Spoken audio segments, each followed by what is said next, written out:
Canacona sports cultural club आणि don Bosco auditory Fatorda हांचे मदीं मॅच बरीच रंगली. दोनूय पंगडांनी बरी कामगिरी करून मॅच टाय ब्रेकरा मेरेन पावयली.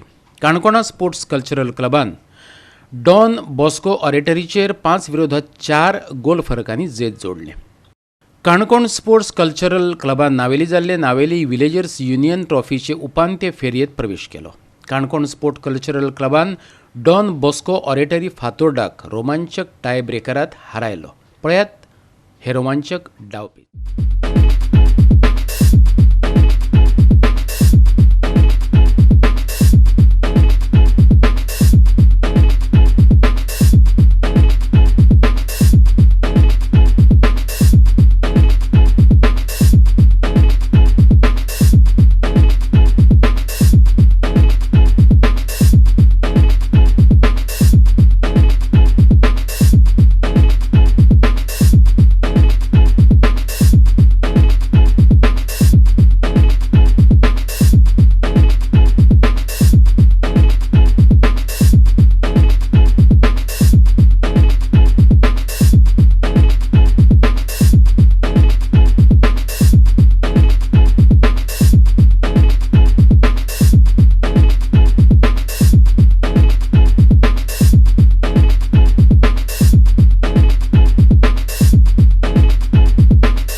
गोवा 365 खातीर रमेश नायक रावत, समृता खनगांवकार आणि सानिका नागवेकार.